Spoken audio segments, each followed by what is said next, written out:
Hallo bei Ink Up Your Pen. Heute möchte ich euch eine Neuerwerbung vorstellen, und zwar den Leonardo Momento Zero Lavanda.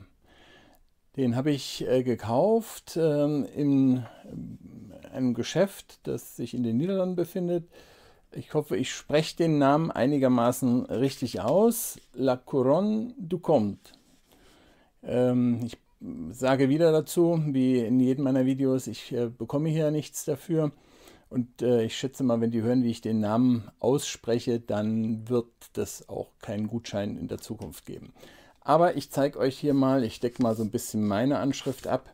Ich zeige euch hier mal die Adresse, wo ihr dann auch im Internet den Laden finden könnt. So, da habe ich den her. Da gibt es ab und zu mal Aktionen. Und bei einer dieser Aktionen habe ich mir den Füllfederhalter gekauft. Und hier ist das gute Stück. Ihr seht also, ich habe ihn noch nicht ausgepackt. Das will ich jetzt mit euch zusammen machen. Dann werden wir wieder in die Beschreibung der einzelnen Bestandteile übergehen. Danach machen wir eine Schreibprobe. Und zum Schluss sage ich euch wie immer, ob ich ihn mir wieder kaufen würde, ob er mir gut gefällt und was ich euch empfehlen würde und wo ich euch empfehlen würde, ihn zu kaufen. Dann beginnen wir gemeinsam den Füllfederhalter mal auszupacken. Ich bin schon sehr gespannt. So, das ist die Kiste, wenn man den Deckel geöffnet hat. Ich mache dann einfach mal weiter. Hier gut gepolstert, damit er auch die Fracht gut übersteht.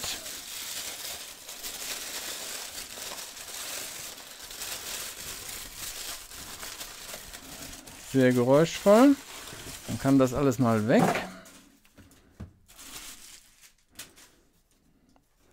La Couronne du Comte, das ist wieder das Geschäft, wo ich ihn gekauft habe. Die haben den hier in sehr schönem, feinem Papier, könnt ihr hier gut erkennen, eingepackt.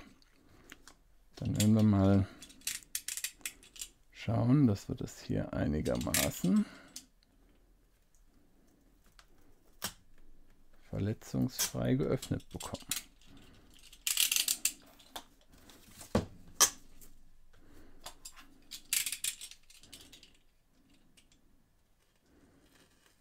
Und darauf achten, dass wir nichts beschädigen dabei. Ja. So viel zu dem Versuch. Und da ist die Box. So, Momento Zero Kollektion, Handmade in Italy, Fatto a mano in Italia. Das ist hier die Box aus einem festen Karton. Und ja, das heißt also, dass dieser Füllfederhalter in Italien in Handarbeit hergestellt wurde.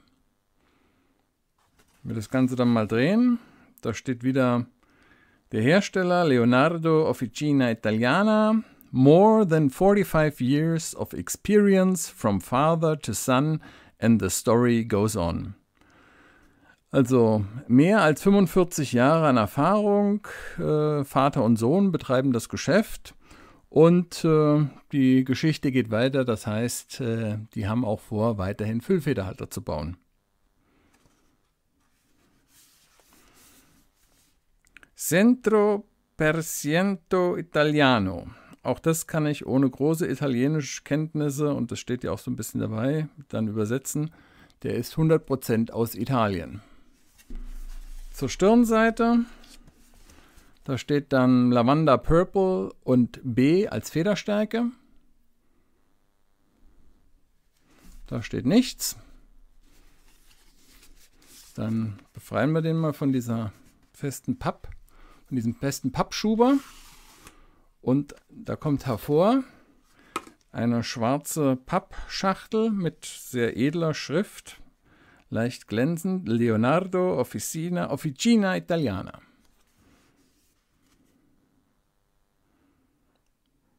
Leicht erhaben. Dann machen wir die mal auf.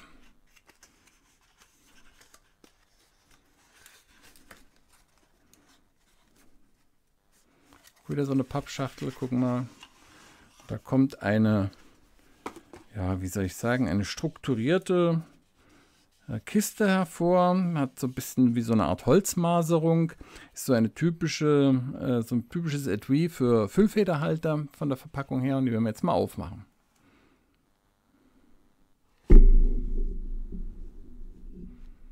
Ja, da drin seht ihr im Deckel nochmal den Hersteller. So eine, ja, leichte Kunststoffverpackung, die den gut schützt. Dann haben wir hier den Prospekt, Momento Zero Kollektion.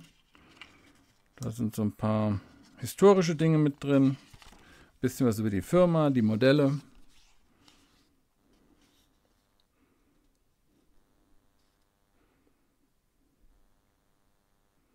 Da sind die Modelle. Und hier ganz zum Schluss ist nochmal die Garantiekarte. Ich hatte ja schon gesagt, die geben lebenslange Garantie. Ihr seht hier am Datum, den habe ich schon eine Weile liegen. Mit dem Datum 22.02.22. Das ist mein Datum, an dem ich den gekauft habe. Aber ich habe auf eine gute Gelegenheit gewartet, den hier mit euch zu teilen. Und da ist das gute Stück. Der sieht absolut Hammer aus, wenn ihr mich fragt. Der ist auch hier eingebettet in so einer weichen Kunststoffstruktur. Wird geliefert in einer Kunststoffverpackung, in so einer Hülle.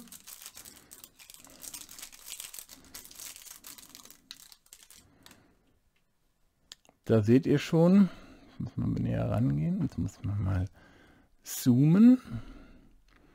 Da ist nämlich die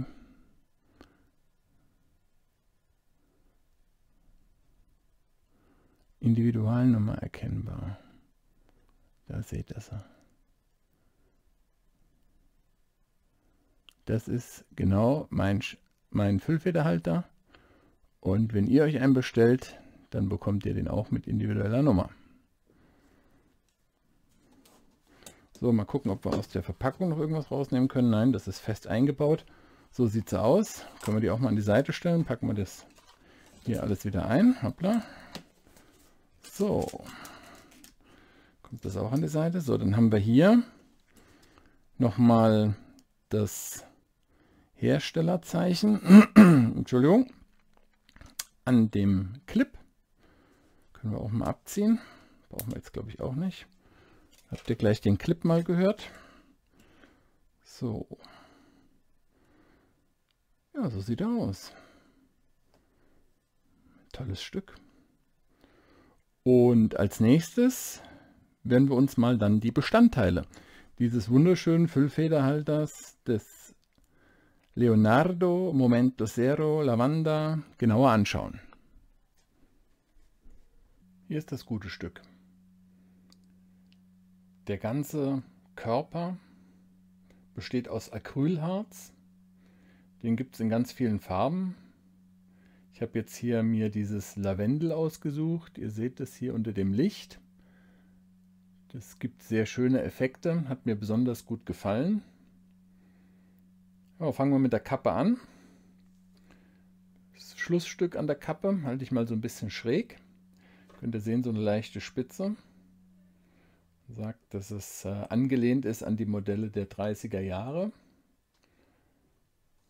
Der Clip. Funktional, nicht zu fest, nicht zu locker. Hat hier so ein kleines Rädchen dran. Finde ich ganz witzig. Das erleichtert es natürlich noch ein bisschen, dann auch die Sache da in der Hemdtasche zum Beispiel festzustecken. Dann haben wir hier die 3 Zierringe. Dann kommen wir zum Schaft. Ich hatte euch schon gesagt, jeder Füllfederhalter erhält eine individuelle Nummer und nochmal den Hersteller, also Leonardo Officina Italiana. Dann kommt wieder ein Zierring, bevor wir zum Abschlussstück der Kappe kommen. Und auch hier seht ihr wieder das Abschlussstück der Kappe. Das ist wieder mit so einer leichten Spitze versehen. Dann schauen wir mal, wenn wir die Kappe abdrehen, wie viele Umdrehungen wir brauchen. 1 und ein bisschen. Also ungefähr eine Umdrehung benötigen wir, etwas mehr als eine Umdrehung. Können wir nochmal einen Blick in die Kappe werfen. Also auch hier muss man sagen, sieht sehr gut aus. Abschlussstück hatte ich euch schon gezeigt. Dann kommen wir zum Griffstück. Griffstück ist genau wie der Rest des Füllfederhalters im selben Acrylharz gehalten, was mir sehr gut gefällt. Bin nicht so ein Fan davon, wenn man hier Standard-Griffstücke verwendet, zum Beispiel Metallgriffstücke oder auch einfach schwarze Kunststoff-Griffstücke. Das gefällt mir nicht so sehr gut. Kommen wir zur Feder.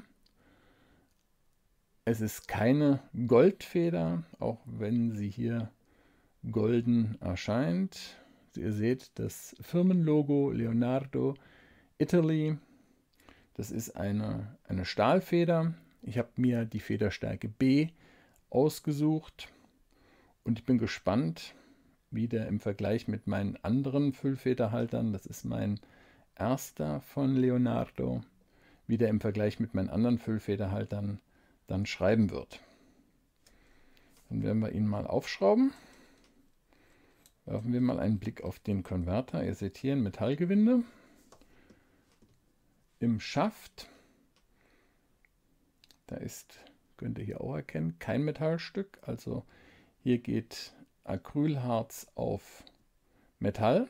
Ich hoffe, das hat keine Auswirkung auf die Langlebigkeit des Füllfederhalters. Aber bisher habe ich auch im Netz dazu keine Klagen gefunden. Hier seht ihr einen Konverter, auch beschriftet Leonardo Officina Italiana. Also der Originalkonverter ist mit dabei. Solide gearbeitet. Der ein oder andere wird es schon sehen. Man kann hier, dafür schraube ich es gleich mal wieder zusammen, kann hier am Schaft das Abschlussstück abschrauben. Auch hier wieder Metallgewinde auf Acrylharz in der Kappe. Und man kann jetzt hier über diesen extra langen Konverter kann man hier den Füllfederhalter befüllen, ohne dass man sich dabei dann die Hände schmutzig macht, weil man zu nah an das Tintenglas heran muss. Und insofern eine sehr praktische Sache. Dann bauen wir ihn wieder zusammen und dann werde ich ihn mit Tinte befüllen und dann machen wir eine Schreibprobe.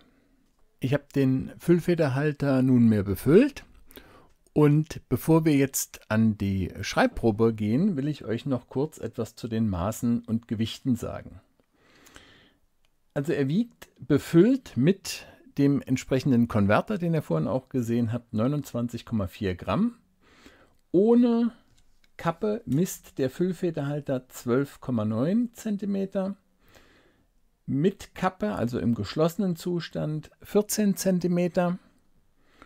Und ihr könnt den auch aufstecken. Das will ich euch auch noch kurz zeigen. Also die hält auch sehr gut, da fällt nichts ab. Die ist absolut sicher. In dem aufgesteckten Zustand misst er 16,5 cm.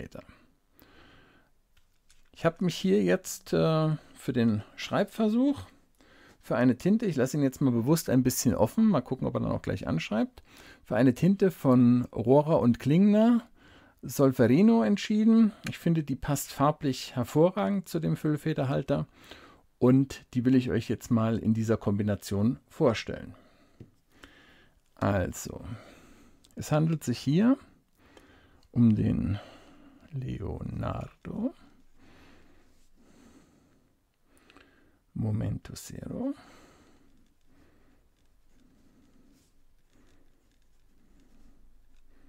Lavanda.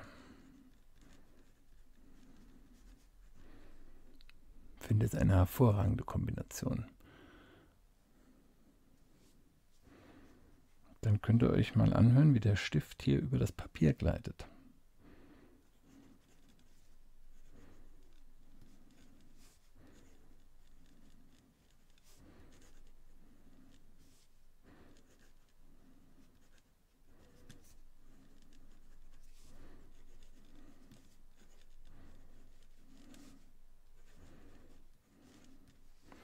Man hört überhaupt nichts. Ein absolut wunderbares Schreibgefühl.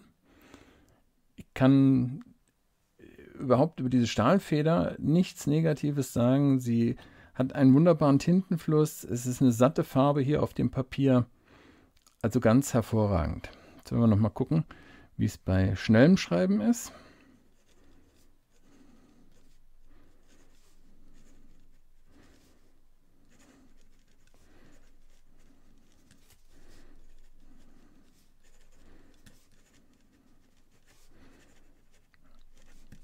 Auch hier seht ihr überhaupt kein Problem, und auch wenn man den Füllfederhalter einen Moment offen lässt, wenn man dann wieder zum Schreiben ansetzt, ihr seht, er ist sofort da, gibt es kein Problem.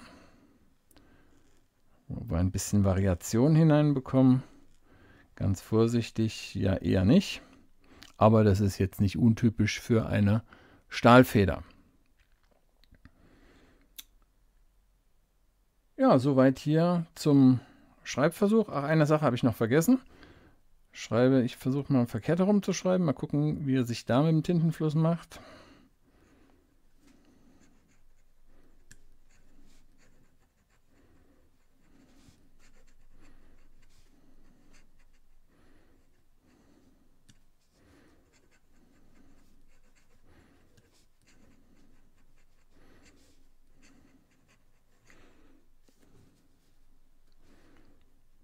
Ihr seht, auch da hält er durch.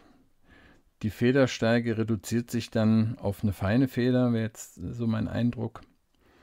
Aber ihr könnt den auch so rum benutzen.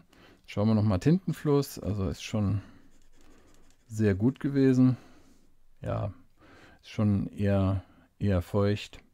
Also gefällt mir sehr gut. Ich muss sagen, ein wunderbares Schreiben mit diesem Füllfederhalter. Und dann machen wir als nächstes unser Resümee.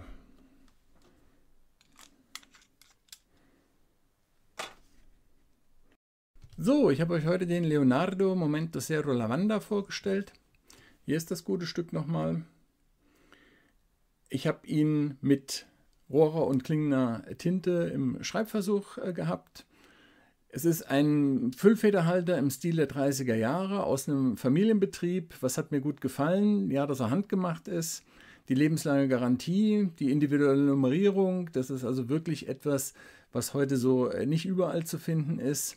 Er ist schnell zu öffnen. Die Kappe ist in einer Drehung ab. Man kann auch mal schnell eine Notiz machen. Das Griffstück ist in derselben Farbe wie der Rest des Füllfederhalters, dieses Acrylharz, im selben Acrylharz gehalten. Gefällt mir auch sehr gut, ist auch nicht überall anzutreffen.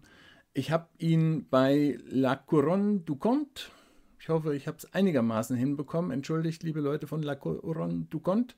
Heißt übrigens übersetzt die Krone des Grafen.